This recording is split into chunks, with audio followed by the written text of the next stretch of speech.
हे अर्जुन, तुम्हारी इच्छा के अनुसार मैं तुम्हारा ये रथ दोनों सेनाओं के मध्य में ले आया हूं। तुम शत्रु की सेना की ओर देखो। सेना के अग्र में खड़े हैं पितामह भीष्म, पांडवों के और तुम्हारे सबसे बड़े शत्रु।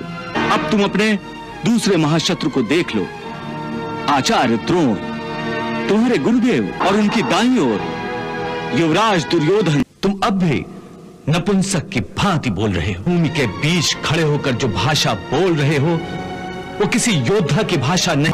आज जिन्हें अपना कहते कहते तुम्हारी जिह्वा थकी नहीं, जिनके लिए तुम्हारे मन में प्रेम, स्नेह और आदर की गंगा बह रही है, याद रखो ये वही लोग हैं जो 13 वर्षों पहले द्यूत सभा में तुम्हारी पत्नी द्रौपदी के निवृत्त होने का तमाशा चुपचाप देखते रहे, विवाह तक भी नहीं हिलाई थी। इनमें से किसी एक ने भी उसकी रक्षा के लिए उस समय हाथ नहीं उठाए थे, और वही हाथ आज तुम्हारी हत्या के लिए उठे हुए हैं। सबके हाथों में तुम्हारे और पांडवों के वध के लिए आज तीर और तलवारें तड़प रही हैं। क्या यही तुम्हारे अपने हैं जिनके लिए तुम प्रेम और आदर की भाषा बोल रहे हो? तुम इस समय कोई लगन मंडप में नहीं हो, बल्कि युद्ध भूमि पर खड़े हो, और जिन्हें तुम अपना समझ रहे हो वो इस युद्ध भूमि में तुम्हारा स्वागत और आदर सत्कार करने नहीं आए हैं। वो सब के सब तुम्हारा और तुम्हारे भाइयों का नाम अपने अस्त्रों पर लिख कर आए उनकी ओर। इनकी आंखों में तुम पांडवों की मृत्यु का नृत्य देखने की तृष्णा तड़प रहे, और ये तड़प, ये प्यास केवल तुम पांडवों के ही बुझेगी।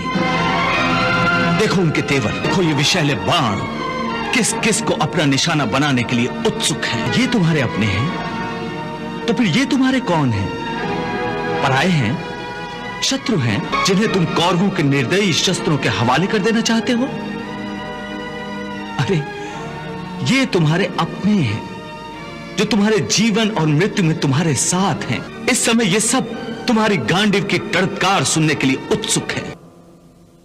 इस युद्ध भूमि की मध्य रेखा पर खड़े होकर तुम्हारी दृष्टि पर अर्ध सत्य तो तुम देख रहे हो कि ये तुम्हारे अपने हैं, परंतु ये अर्ध सत्य तुम्हें नहीं दिखाई दे रहा है कि ये कौरवों जो तुम्हारे अपने हैं वो इस युद्ध भूमि में तुम्हें अपने गले लगाने नहीं आए हैं, बल्कि तुम्हारे खून से होली खेलने आए, जिन्हें तुम अपना कह रहे हो।